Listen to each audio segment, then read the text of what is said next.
Dari Wawasan Nusantara menuju Poros Maritim Dunia. Itu judul dari kuliah kita hari ini, yang pada dasarnya merupakan rangkuman dari paling tidak 12 pertemuan yang sudah kita lakukan sebelumnya. Teman-teman sekalian, eh, saya selalu mulai dari peta ini biasanya. Kalau kita tanya di mana Indonesia atau seperti apa Indonesia, maka saya akan sampaikan Indonesia adalah sebuah negara di Southeast Asia atau di Asia Tenggara. Kalau di peta dunia yang konvensional seperti ini, dia nampak seperti di sudut kanan gitu ya, kanan agak kecil begitu. Tapi sesungguhnya kita tahu bahwa Indonesia adalah negara yang sangat besar. Nah, besarnya ini bisa kita lihat perbandingannya dengan negara-negara lain atau benua lain bahkan. Ini misalnya Indonesia dibandingkan dengan Eropa yang menunjukkan betapa Indonesia sangat besar dari Irlandia hingga Kazakhstan. Kalau kita tambahkan ZEE-nya, bahkan eh, lingkupnya atau cakupannya makin besar lagi. Saya sering guyon biasanya ini Inggris jadi kelihatan seperti kecamatan saja di Kalimantan gitu ya. Nah, kalau dibandingkan dengan Australia, Indonesia juga lebih lebar dari kini kanannya. Tapi yang menarik adalah Australia itu kelihatan sangat besar secara daratan, tapi sesungguhnya dia didiami oleh jumlah penduduk yang jauh lebih sedikit dibandingkan Indonesia. Kalau kita tahu Australia itu ternyata hanya punya 26 juta orang saja, sementara populasi Indonesia 282 juta atau lebih gitu ya. Artinya kurang dari 10% penduduk Indonesia itu adalah penduduknya Australia. Saya bahkan sering guyon penduduk Australia itu sama dengan setengah kali penduduk Jawa Barat. Jadi kalau seorang gubernur Jawa Barat memegang kekuasaan itu berarti kekuasaannya dua kali Perdana Menteri Australia gitu biasanya saya guyon. Nah ini untuk menimbulkan satu kesan atau pemahaman bahwa Indonesia memang negara yang sangat besar, terutama dalam hal ini Indonesia adalah negara yang sangat besar dalam konteks ruang lautnya. Nah, kita juga adalah negara kepulauan terbesar di Indonesia sebagai negara kepulauan dengan jumlah pulau terbanyak. Dari sekian banyak pulau itu tentu teman-teman punya perhatian tersendiri terhadap pulau. Mungkin kita tinggal di Jawa, kita punya perhatian terhadap Pulau Jawa. Saya yang asal dari Bali tentu punya perhatian terhadap Bali. Teman-teman yang berasal dari tempat lain juga mungkin punya perhatian terhadap bagian-bagian Indonesia yang khusus, terutama di pulaunya sendiri. Nah, beberapa waktu lalu saya mengajar di Batam, tapi yang saya ajar adalah anggota DPRD Natuna. Dari 17.500 pulau itu Natuna ada di situ ya. Natuna itu kalau kita zoom in, maka dia menjadi seperti itu. Nah, itu yang saya sampaikan kemarin kepada beliau-beliau di DPRD Natuna untuk memberikan konteks keruangan di mana mereka berada dan seperti apa peran mereka dalam konteks kepulauan Indonesia. Bagaimana sekarang kita memahami ambisi atau perjuangan Indonesia hingga kita memiliki laut yang luas seperti sekarang ini. Ini adalah wilayah Indonesia secara umum ketika merdeka. Daratannya yang kuning tersebut. Yang menarik adalah luang laut Indonesia ketika itu hanya 3 mil laut. 3 mil laut yang diukur dari masing-masing pulau, yang artinya menyisakan ruang-ruang di antara pulau-pulau Indonesia itu yang bukan merupakan laut Indonesia. Kalau kita zoom in begitu, maka kita tahu bahwa yang hijau ini adalah laut bebas, high seas ya. Nah, sedangkan yang biru ini adalah laut Indonesia, laut teritorialnya yang hanya 3 mil laut saja dari masing-masing garis pangkal atau garis pantai pulau. Oke, itu artinya apa? Kalau kita ingin bergerak dari Pulau Lepar ke Pulau Pomok, itu kita akan melewati laut internasional. Teman-teman coba bayangkan sekarang, kalau begini situasinya berarti sembarang orang, sembarang kapal dari luar negeri boleh melintasi, boleh datang ke sini yang tempat yang hijau-hijau ini. Tidak hanya datang, mereka boleh melakukan apa saja. Mereka boleh menangkap ikan, mereka boleh ngebor minyak, karena memang itu bukan milik Indonesia. Kalau teman-teman adalah pemimpin Indonesia di zaman itu, tentu berpikir bahwa situasi ini tidak menarik, tidak bagus buat Indonesia. Waktu itu, Perdana Menteri kita bernama Juanda Kertawijaya berdiskusi atau memerintahkan kepada seorang menteri bernama Hairul Saleh, bagaimana caranya supaya laut di antara pulau-pulau Indonesia itu menjadi milik Indonesia sehingga orang lain tidak sembarangan bisa melakukan aktivitas di situ, terutama tidak sembarangan bisa mengambil kekayaan alam di situ. Khairul Saleh, seorang menteri waktu itu, memanggil seorang pemuda bernama Mukhtar Kusumatmaja. Usia Mukhtar Kusumatmaja waktu itu sekitar 25-26 tahun, mungkin tidak terlalu berbeda dengan adik-adik sekarang. Dimintalah kepada Mukhtar. Mukhtar adalah seorang dosen muda di UNPAD waktu itu, Universitas Pajajaran. Mukhtar memikirkan apa yang Indonesia bisa lakukan untuk bisa menguasai laut di antara pulau-pulau yang ada di Indonesia. Nah, Mohtar dengan kemampuannya yang sangat baik ketika itu sebagai seorang ahli hukum muda, masih sangat muda, itu melakukan kajian yang sangat ekstensif. Dia melihat keputusan-keputusan pengadilan, dia melihat apa saja yang dilakukan oleh negara-negara lain, dia melihat jurnal, membaca buku, dan seterusnya, sampai dia pada satu kesimpulan bahwa sebuah negara seperti Indonesia itu dapat saja melingkupi seluruh negaranya dengan garis pangkal kepulauan istilahnya, sehingga itu seperti sabuk pengaman begitu, eh, yang kemudian membuat air di antara pulau-pulau itu menjadi milik dia. Inilah yang diusulkan oleh Mohtar Kusumatmaja Muda, diberikan kepada Khairul Saleh.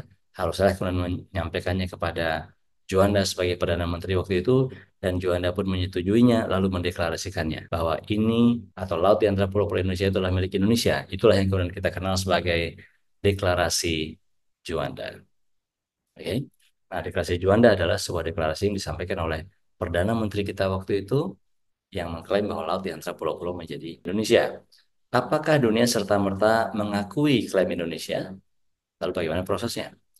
Ternyata apa yang diklaim oleh Indonesia itu tidak langsung diakui dunia. Kenapa?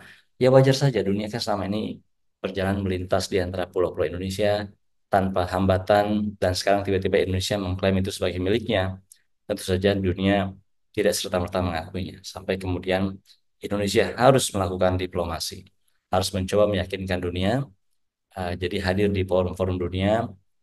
Ini contohnya di PBB dilakukan, untuk meyakinkan bahwa negara seperti Indonesia itu memang sebaiknya diberikan kewenangan untuk menguasai laut di antara pulau-pulau yang ada.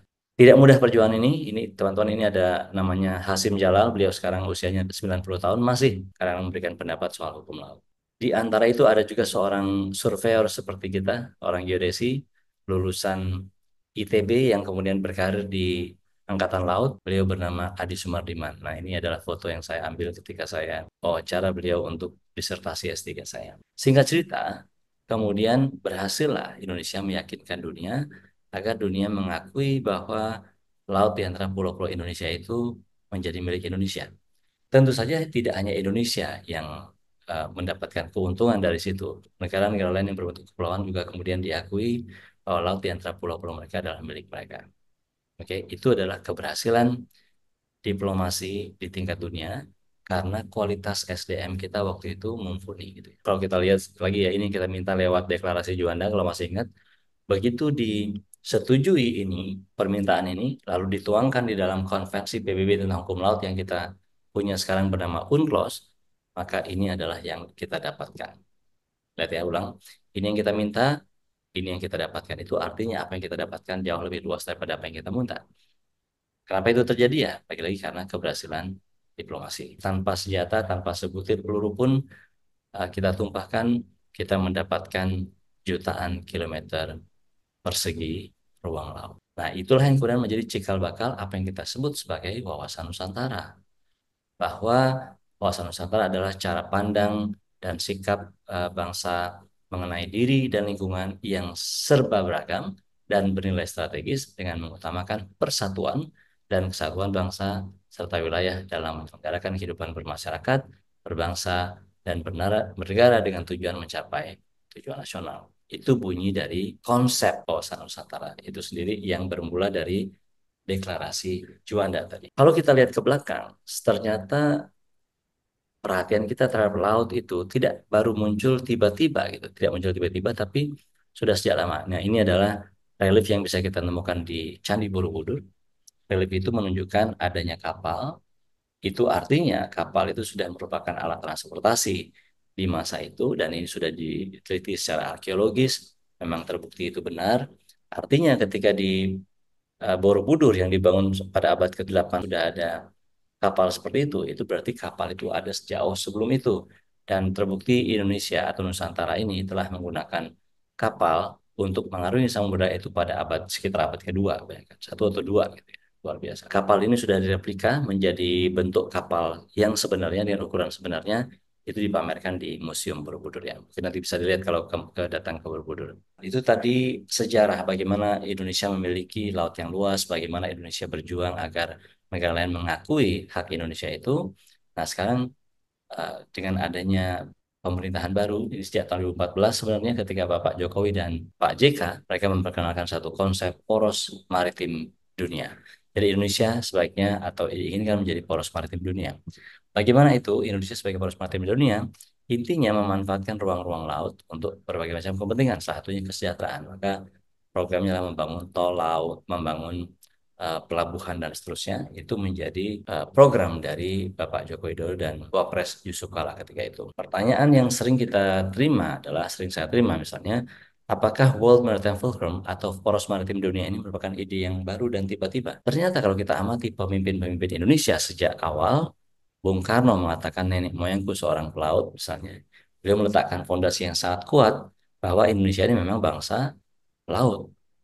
Dan itu dibuktikan dengan berbagai macam karya monumental beliau. Jadi Soekarno adalah orang atau presiden yang sangat perhatian terhadap laut. Berikutnya ada Juanda. Tadi kita sudah lihat. Juanda itu memulai konsep wawasan Nusantara tadi dengan menjadi pejuang pertama untuk diberlakukannya UNCLOS, gitu ya. Setelah itu kita punya Soeharto Habibie. Nah, yang menarik adalah walaupun negara kepulauan itu dicetuskan ketika zaman Juanda, tapi pengakuan oleh dunia itu terjadi di zaman Pak Harto. Pak Harto lah yang mengirim delegasi Indonesia terbaik itu untuk memperjuangkan pandangan-pandangan mereka sehingga diadopsi atau diakomodir di dalam konvensi PBB tentang pulau. Jadi Pak Harto, Pak Habibie sangat besar perannya dalam urusan mengubah wajah laut dunia gitu. Nah, berikutnya adalah ada Gus Dur Megawati yang paling ikonik dari Gus Dur adalah beliau itu membentuk Kementerian Kelautan dan Perikanan pertama kali. Itu jasanya Gus Dur. Kemudian pada zaman Pak SBY kadang-kadang kita tidak begitu banyak mendengar tentang beliau soal kelautan gitu ya, tapi sebenarnya Pak SBY ini adalah orang yang sangat peduli dan sangat besar jasanya terhadap kelautan. Beliau itu adalah ketua atau inisiator bagi 6 negara total di kawasan untuk melindungi segitiga terumbu karang. Jadi kita punya Coral Triangle Initiative gitu ya. Itu pertemuan 6 negara dan Pak SBY adalah inisiatornya yang sampai sekarang itu menjadi organisasi yang penting. Jadi SBY telah melakukan tindakan yang sangat sangat keren juga terkait dengan laut gitu ya. Nah, yang terakhir adalah eh, Pak Jokowi ini sampai Pak Jokowi ya saya ceritakan ya. Sampai Jokowi yang kemudian mengenalkan poros maritim dunia. Jadi itu maknanya apa itu poros maritim dunia dan kenapa dia tidak bisa kita sebut sebagai ide tiba-tiba karena sebenarnya akumulasinya itu berasal dari presiden pertama. Nah, jadi poros maritim dunia itu teman-teman itu intinya itu ada dua sebenarnya. Pertama, bagaimana menjadikan laut itu sebagai sumber kesejahteraan. Kedua, bagaimana menjadikan Indonesia sebagai kiblat ketika orang bicara soal laut. Nah, ini pertanyaannya sekarang gini, apakah berhasil atau tidak berhasil gitu ya. Misalnya di tahun lalu beberapa tahun lalu maksudnya Indonesia itu menjadi ketua ICE Forum, Archipelagic and Island State Forum. Jadi negara-negara kepulauan dan pulau di dunia itu berkumpul 50 negara.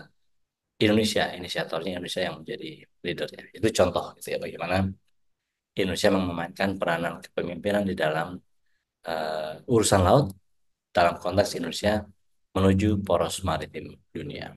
Poros maritim dunia itu isinya berbagai macam ya. Pertama misalnya membangun kembali budaya maritim Indonesia, membangun kedaulatan pangan dan seterusnya itu. Intinya inti dari poros maritim dunia itu.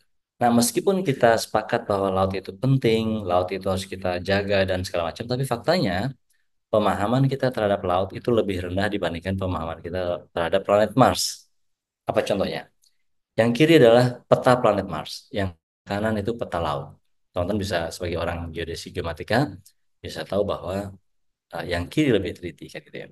Ini juga misalnya, apa bukti yang lain? Bukti yang lain kalau teman-teman di SD dulu disuruh menggambar pemandangan, saat mungkin yang digambar adalah ini, ya kan? Dua gunung, satu matahari, ada jalan di tengahnya gitu ya. Jadi kita tidak secara spontan bisa menggambar pemandangan laut misalnya. Nah, jadi benar apa yang katakan Gene Feldman, we have better maps of the surface of Mars and the Moon than we do of the bottom of the ocean. Jadi kita punya peta yang lebih bagus bahkan untuk untuk permukaan Mars dan bulan dibandingkan peta yang kita miliki untuk dasar laut. Gitu ya. Ini sebuah ironi tapi ini adalah kenyataan. Artinya kita perlu mengenal laut kan. Bagaimana mengenal laut itu memetakan dasar laut adalah salah satunya sebagai kita orang geodesi geomatika. Teman-teman tentu tahu ini bagaimana ada alat mengirimkan sinyal ke bawah sehingga dia tahu kedalaman laut dan segala macam segala macam. Kalau dia kemudian lalu lalang gitu ya di laut mengukur kedalamannya, dia akan tahu bentuk dasar lautnya seperti yang kita lihat di kiri ini. Oke.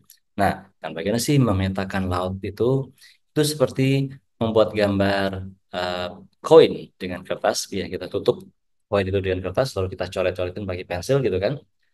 Nah, coretan-coretan pensil itulah adalah jalur dari pemetaan yang oleh echo sounder tadi itu. Makin dekat jarak coretan satu sama lain, maka makin bagus hasilnya kan. Makin tertib cara kita makin konsisten kita menekan pensilnya dan segala macam itu juga makin bagus hasilnya. Intinya yang mau saya cerita adalah, kalaupun kita ingin memetakan bentuk dasar laut seperti ini, kita sebenarnya tidak pernah tahu bentuk dasar lautnya karena yang kita hasilkan dari pemetaan itu tidak pernah persis dengan aslinya kan gitu. Kan tergantung sekarang ketelitiannya berapa dan seterusnya dan seterusnya. Jadi bisa saja seperti ini. Seabednya di sini atau dasar lautnya begini, tapi peta yang dihasilkan satu, dua, tiga ini bisa berbeda-beda sekali tergantung dari teknologi yang kita pakai, metode yang kita implementasikan ya. Sekarang bagaimana negara itu diberikan kewenangan untuk menguasai laut. Nah, teman-teman pasti masih ingat ini, saya akan ulangi sedikit. Ada sebuah aturan yang saat ini dipercaya sebagai aturan yang paling komprehensif tentang laut, namanya United Nations Convention on the Law of the Sea atau UNCLOS 1982. Itulah yang mengatur kepemilikan atau hak negara atas ruang laut. Ini adalah pertemuan air dengan daratan itu baseline atau garis pangkal. Garis pangkal itu dipilih ketika airnya surut. Nah, dari garis pangkal itu baru kemudian UNCLOS mengatakan negara berhak atas laut teritorial yang melingkupi udara, air lautnya, dan dasar lautnya. Di luar itu ada namanya zona tambahan, ada juga zona ekonomi eksklusif yang lebarnya 200 mil laut, dan di luar itu ada yang namanya landas kontinen. Landas kontinen ini adalah dasar laut saja.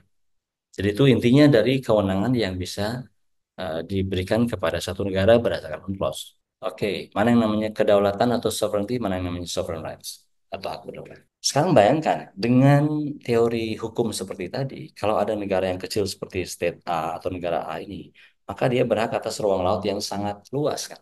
12, 24, 200 dan seterusnya gitu. Tapi mungkin nggak negara itu menguasai laut seluas itu, mengingat dunia seperti itu bentuknya, dekat satu sama lain. Ketika suatu negara menginginkan haknya sesuai dengan UNCLOS tadi, maka dia akan tumpang tindih dengan negara lain, karena negara lain juga berhak untuk mengklaim laut seluas itu, gitu kan.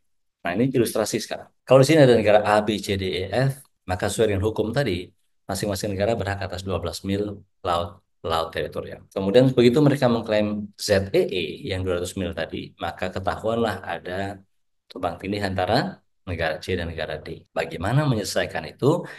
Kalau teman-teman lihat ini, yang tumpang tindih ini adalah ZEE-nya untuk air lautnya dan landas kontinen untuk dasar lautnya.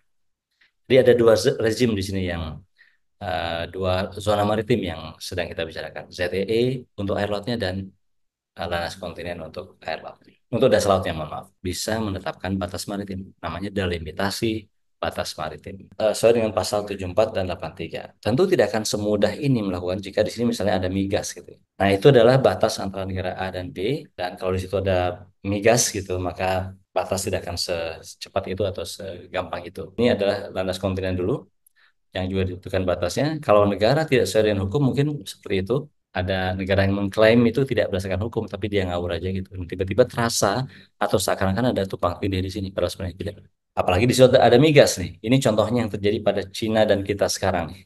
Nah, kalau ini kita berikan konteksnya kepada negara kepulauan tadi, maka pertama, sebagai negara kepulauan kita berhak untuk menetapkan garis pangkal kepulauan, masih ingat tadi ya. Ini sudah diakui UNCLOS sekarang, jadi bukan lagi klaim kita sepihak. Kita juga berhak menentukan teluk-teluk di sini. Setelah itu kita bisa tentukan laut teritorialnya, zona tambahannya, dan termasuk juga landas kontinennya. Boleh nggak negara sekarang masuk ke sini karena ini sudah resmi milik Indonesia? Jawabannya boleh. Boleh itu tetap di sana boleh. Tapi melintas, melewat, tidak untuk berdiam diri. Nah, bagaimana kalau di situ ada negara yang juga berhak atas 12, 24, 200 dan seterusnya. Jadi tumpang tindih berarti kan di situ diperlukan batas lagi. Atau ada negara di situ yang 12, 24, 200 yang enggak tumpang tindih, tapi begitu dia mengklaim tumpang tindih, maka itu perlu ditetapkan batasnya. dan itu di pasal 83. Lalu ini ada pulau di sini juga nih, saya cepetin sedikit. Ada pulau kecil tapi milik negara D. Idealnya dia diberi ruang begitu, tapi kan tidak mungkin karena nabrak kemana-mana. Kita sekarang berbagi seperti itu. Intinya, air ini berarti sekarang bukan milik A lagi, tapi miliknya D. Ada juga negara seperti tadi yang berdasarkan semua haknya, 1424, 200, dan seterusnya, itu tidak ada tumpang tindih dengan negara manapun, itu berarti dia sendirian, tidak punya tetangga. Maka eh, tidak perlu ada perundingan sama negara E. Tapi kalau negara E nakal, kemudian dia bilang, ini adalah klaim saya, tiba-tiba ada tumpang tindih di situ kan. Yang sebenarnya itu bukan tumpang tindih yang legal, maka kita atau negara A ini bisa bisa abaikan. Oke, ini dalam satu slide kita sudah melihat kompleksitas negara-negara di dalam berbagi laut. Akan muncul kemudian di situ resource competition, bagaimana kemudian metode geospasial dan teknologi yang dipakai apa, terus kedaulatan hak berdaulat seperti apa dan seterusnya. Sekarang mari kita lihat batas maritim Indonesia seperti apa. Berdasarkan jaraknya dengan negara lain, aturan hukum dan segala macam, Indonesia itu ternyata punya tumpang tindih zona maritim dengan 10 negara tetangga, yaitu India, Thailand, Malaysia, Singapura, Vietnam, kemudian Filipina, Palau, Papua Nugini, Australia, dan Timor Leste. Nah, dengan negara-negara itulah Indonesia perlu menetapkan batas maritim. Ini adalah batasnya yang kita lihat di sini ya. Nah, yang menarik sekarang, di sini misalnya di sebelah barat Sumatera, Indonesia sudah punya ketetapan 200 mil, jadi tidak perlu menetapkan dengan negara tetangga karena memang tidak ada negara di situ. Nah, di utara sini ada Palau misalnya. Dengan Palau, Indonesia belum berhasil menetapkan batas maritim, makanya usulan Indonesia adalah yang biru putus-putus ini. Ini usulannya Indonesia nih. Ternyata begitu kita cek keinginannya Palau, maka Palau inginnya begini.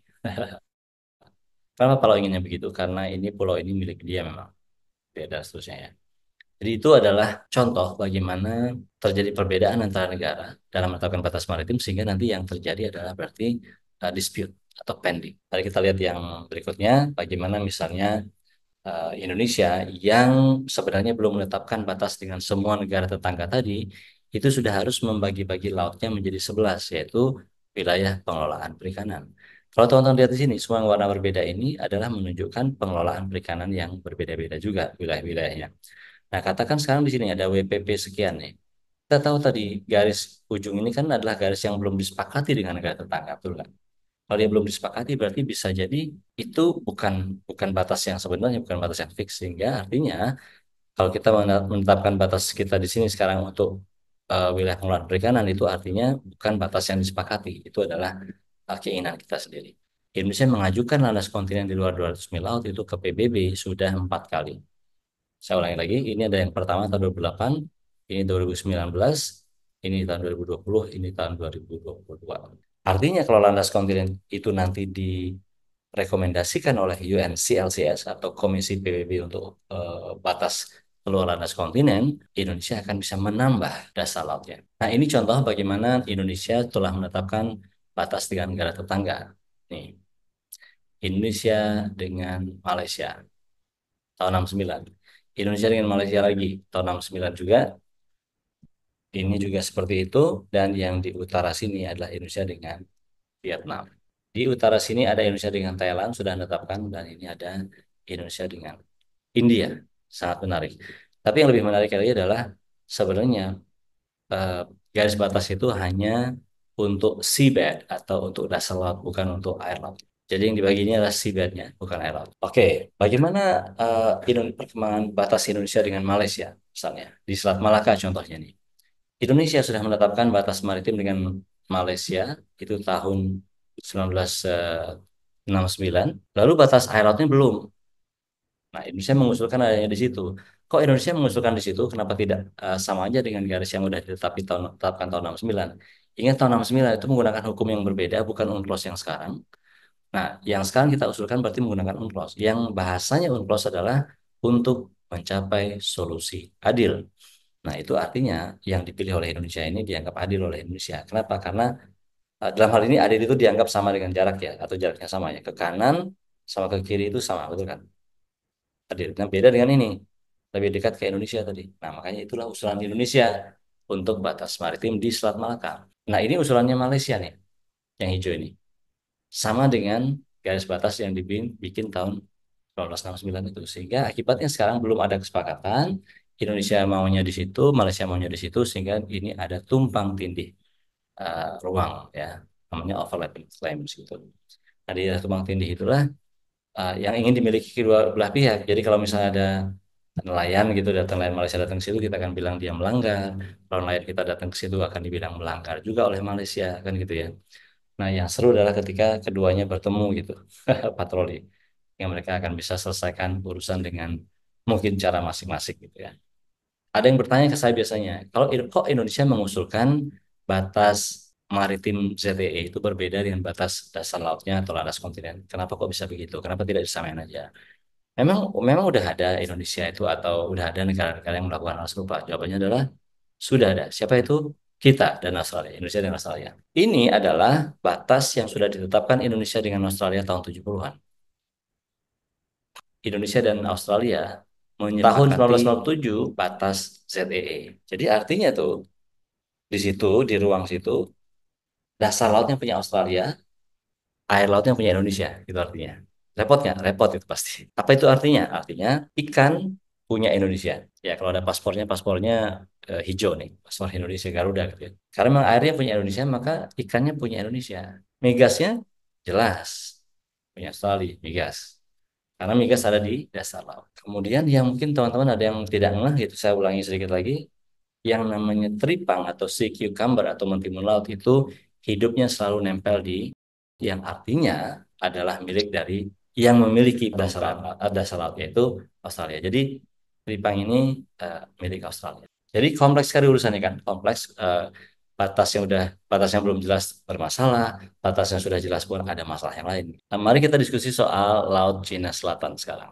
Nah, Laut Cina Selatan ini teman-teman, ini adalah satu eh, ruang laut atau lokasi laut yang cukup menarik atau bahkan aneh mungkin bisa kita bilang. Kenapa? Biasanya kita punya daratan dikelilingi lautan, betul kan? Nah, sekarang kita punya laut dikelilingi daratan. Coba lihat ini. Ini ada laut gitu dikelilingi daratan. Nah, teman-teman akan lihat ini. Ini dari bentuk geografisnya aja kita sudah tahu ini akan kompleks urusannya, akan rumit ini urusannya. Kenapa? Karena semua negara itu kan berhak atas laut sebenarnya kan. Nah, lautnya di situ tuh, Cina ke selatan, Vietnam ke timur, Malaysia, Brunei, Singapura ke agak utara, Brunei ke kiri atau ke barat gitu ya, Filipina juga, Taiwan juga. Jadi semua negara punya laut kan, punya hak laut. Memang sesuai dengan UNCLOS tadi gitu. Jadi dari situ kita udah bisa lihat ini pasti rebutan istilahnya laut kan. Makanya ketika semua negara itu dilihatkan, visualisasikan haknya, maka dia seperti ini. Repot ya, runyam urusannya pasti. Kompleks sekali. Nah, dalam hal ini, semua negara ngikutin hukum saja, itu sudah rumit urusannya, kompleks. Apalagi ada negara yang tidak ngikutin hukum gitu. Oke, itu inti dari kompleksitas di Laut Cina Selatan. Nah, mari kita lihat sekarang, kalau kita di Laut Cina Selatan itu, kita punya urusan dengan siapa? Urusan kita dengan Malaysia dan Vietnam. Sudah jelas-jelas itu. Itu dengan Malaysia, kita sudah tetapkan batasnya untuk dasar lautnya, untuk landas kontinen, dan itu adalah dengan Vietnam. Kita sudah tetapkan juga batasnya untuk landas kontinen ya untuk dasar lautnya. Sehingga untuk dasar laut sudah beres urusannya sebenarnya. Kita sudah pasti itu milik kita yang mana. Selain landas kontinen, kita juga belajar soal ZEE. Nah, ZEE-nya Vietnam di situ. Ini teorinya dulu ya, kan 200 mil laut kan. Kemudian Malaysia, Brunei, dan Filipina di situ. Indonesia di mana? Indonesia di situ. Nah, antara misalnya Indonesia dan Vietnam, kita udah lihat yang tumpang tindih segini kan. Nah, ternyata kemudian Vietnam pengen garisnya di sana. Indonesia pengen garisnya di situ. Oke. Nah, karena keinginan berbeda ini menimbulkanlah tumpang tindih di situ. Kita maunya garis batasnya di sini, yang di sini ya. Vietnam maunya di sini tuh, ngikutin garis batas yang membagi dasar lautnya. Tidak kunjung berhasil di tahun 2019 misalnya ada Vietnam menangkap ikan di situ. Ya, tentu kita tegur, kita tangkap gitu ya. Petugas kita datang sana menangkap. Lah, malah petugasnya Vietnam datang menangkap petugas kita gitu. Coba lihat itu. Itu aneh. Aneh tapi ya terjadi gitu kan. Karena memang belum disepakati batasnya yang mana atau di mana batasnya. Kayak itu yang terjadi antara kita dengan banyak negara tetangga termasuk Vietnam dalam hal ini. Nah, berarti tugas kita sekarang adalah membuat batas sebenarnya di mana, apakah di situ atau di situ gitu. Tapi kita lupakan itu dulu. Ini kan adalah ruang laut yang diklaim oleh Indonesia gitu sesuai dengan hukumnya gitu ya. Ternyata kalau kita lihat ke belakang, tahun 40-an, Cina sudah menerapkan atau mengklaim itu namanya Nine Dash Line atau 9 garis putus-putus yang sekarang menjadi 10 ya. Ini garis putus-putusnya ada perubahan gitu ya. Nah, kalau itu saya sambung, saya sambung ya, maka ada tumpang tindih di situ kan. Oke, bayangkan sekarang kalau ini kita sambung berarti kan Vietnam terganggu, Indonesia terganggu, Malaysia terganggu, Brunei terganggu, terganggu, kemudian Filipina juga terganggu kan gitu. Itu Cina tuh. Ya tadi ya, Nine Dash Line itu Cina ya. Jadi perlu disampaikan juga ini sebenarnya yang menyambungkan ini adalah inisiatif saya nih, bukan Cina yang meminta ya. Cina itu pokoknya itu aja, garis putus-putus. Saya menyambung kenapa? Untuk dia benar-benar tahu posisi dia seperti apa sebenarnya. Kalau dia datang ke sini, apakah dia di luar sini atau di dalam sini? Ternyata masih di dalam sini. Berarti dia memang benar-benar mengimajinasikan garisnya seperti itu gitu ya. Nah, ini adalah klaimnya Malaysia tahun 79. Nah, kalau kita lihat tumpang tindihnya di situ. Jadi kompleks sekali urusannya. Nah, sekarang yang menarik adalah kita sudah berhasil nih menetapkan batas antara Indonesia dengan Vietnam tahun 2022 kemarin. Yang tidak menggunakan klaimnya Vietnam, tidak menggunakan klaimnya kita. Jadi di antara itu di tengah-tengah gitu ya. Nah, jadi bagaimana solusi antara Indonesia dengan Vietnam di Laut Cina Selatan kemarin? Kalau kita visualisasikan seperti ini. Ini udah ada batas tahun 2003 ya kan? Eh, Indonesia maunya di situ. Ternyata Vietnam tidak mau. Vietnam tuh maunya di situ. Sesama dengan garis batas yang sudah menetapkan batas landas kontinen di tempo lalu tahun 2003 itu kan. Nah, dari situ artinya apa? Ada ruang tumpang tindih tadi seperti yang sudah kita bicarakan tadi yang kemudian menimbulkan perseteruan gitu.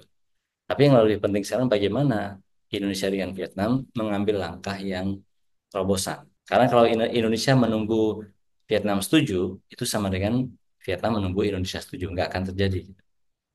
Sehingga kemudian harus kita pikirin jalan tengah. Nah, inilah yang berhasil disepakati oleh Indonesia dan Vietnam. Lihat itu ya.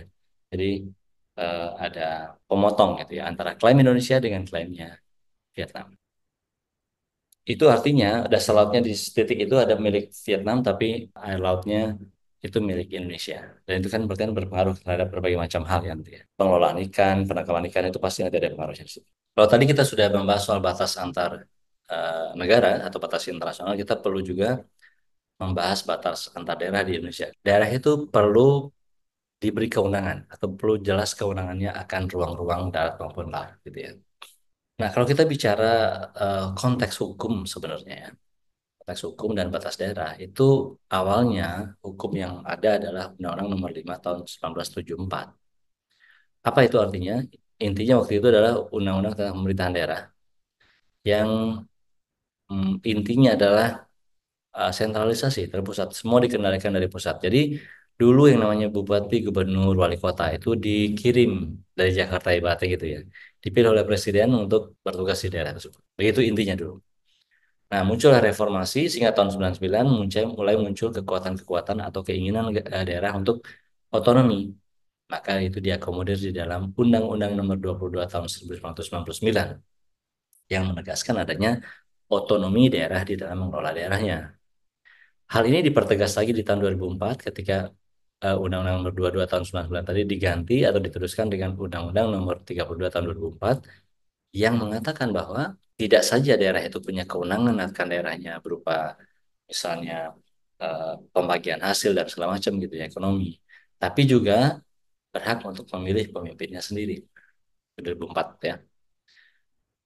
Dan kemudian kita tahu lah seperti yang pilkada sekarang, besoknya ada pilkada 2000, tanggal 27 ya, serentak seluruh Indonesia, itu sebenarnya adalah buah dari Undang-Undang Nomor yang jadi perkembangan hukum seperti ini gitu ya, buahnya dari situ. Nah, kemudian 10 tahun kemudian tahun 2014 dilanjutkan lagi atau diganti lagi dengan Undang-Undang Nomor 23 tahun 2014. Itu ada macam-macam ketentuan di sana. Nah, sekarang udah 10 tahun juga nih, tapi belum ada penggantian, maka kita lihat saja nanti gimana hasilnya ya.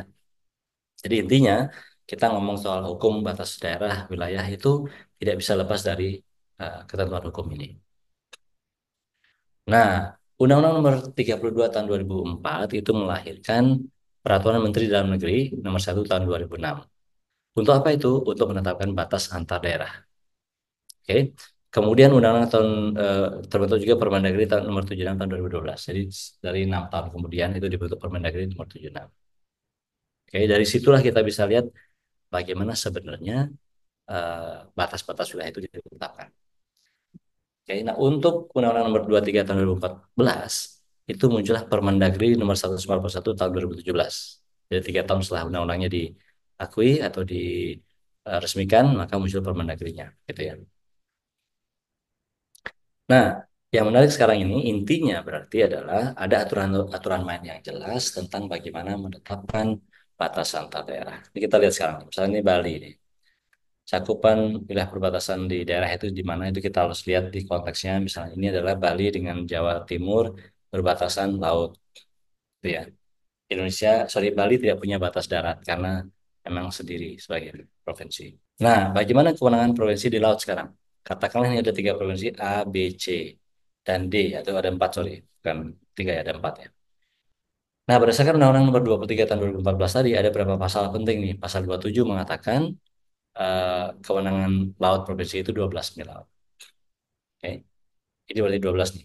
Jadi seperti ini, sehingga jadi begitu. Nah, itu 12. Provinsi D juga 12. Oke. Nah, pasal 27 itu dikatakan, untuk apa itu? 12 mil itu untuk mengelola sumber daya alam di laut. Ini contohnya. Lalu kalau terjadi tumpang tindih misalnya, ayat 4, kalau kalau apabila wilayah laut antara antara dua provinsi kurang dari 24 mil, kewenangan untuk mengelola sumber daya alam di laut dibagi sama jarak, oke, atau juga yang sama dengan prinsip garis tengah. Berarti kalau ada tumpang tindih begini, ini di sama jarak, udah jelas di pasal hukumnya dikatakan gitu. Nah, itu garis tengah juga, garis tengah, garis tengah, garis tengah, garis tengah, kan gitu kan ya. Jadi ada berapa kasus ini? Nah, ini sesuai dengan pasal 27 ayat 4. Itu jadinya. Nah, sekarang kalau misalnya kita bagi lagi provinsi itu jadi kabupaten seperti ini, maka berapa haknya kabupaten kan gitu kan ya. Haknya kabupaten ternyata pertama ini kita lihat dulu pembagian-pembagian ya, ruangnya.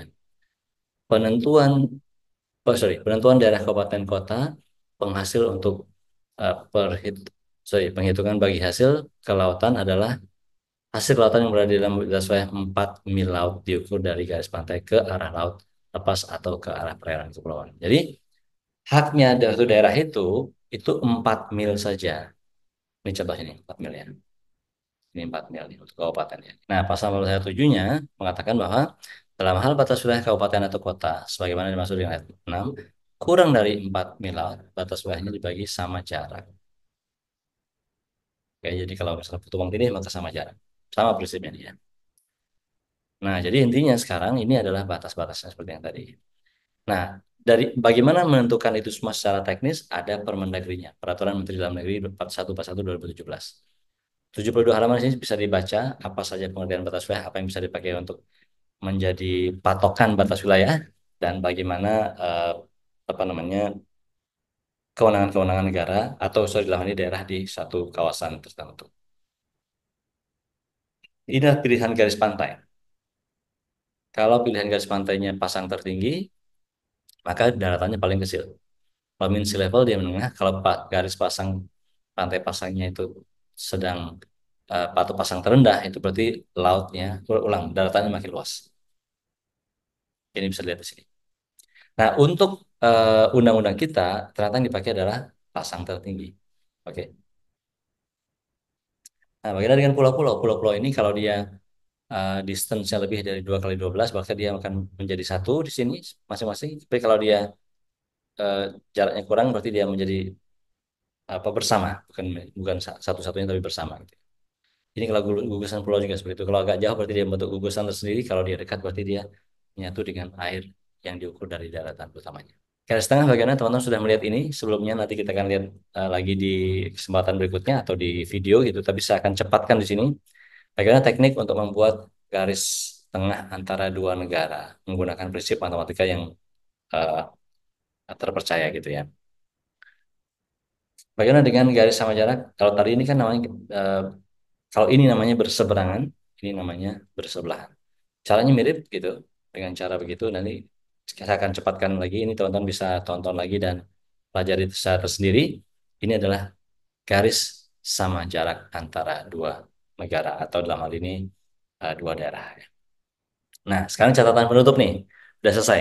Mohon maaf ini kuliahnya agak panjang karena ini rangkuman dari banyak kuliah yang lain ya sebetulnya. Laut nasional kita itu memang luas sekali, potensinya besar, permasalahannya kompleks juga, ya kan? Kemudian batas maritim itu eh, terkait dengan hak dan tanggung jawab gitu. Banyak orang bilang, ngapain sih menetapkan batas maritim? Masalahnya kalau kita tidak tetapkan, kita nanti nggak jelas haknya sampai di mana. Bukan hanya soal kewajiban, ini hak juga. Oke, nah 10 tetangga itu batas maritimnya belum tuntas, tadi kita sudah lihat.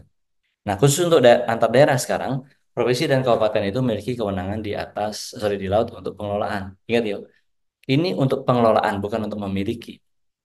Maka batas antar provinsi dan kabupaten itu menggunakan garis tengah atau sama eh, jarak gitu ya. Eh, kemudian eh, batas itu, nah kalau di daerah nih, batas itu bukan penanda kedaulatan. Jadi jangan sampai nanti ada batas, lalu masing-masing daerah merasa ini punya saya sendiri dan saya tidak mau peduli dengan kabupaten lain. Jangan seperti itu. Tujuannya adalah ini penanda kedaulatan untuk tanggung jawab saya sampai di mana. Untuk tanggung jawab saya ketika misalnya nanti itu penataan ruang untuk yang lain-lain agar saya bisa tahu. Jadi itu inti dari kenapa kita perlu menetapkan batas wilayah. Oke, saya kira begitu dulu. Terima kasih. Kalau ada pertanyaan saya persilakan.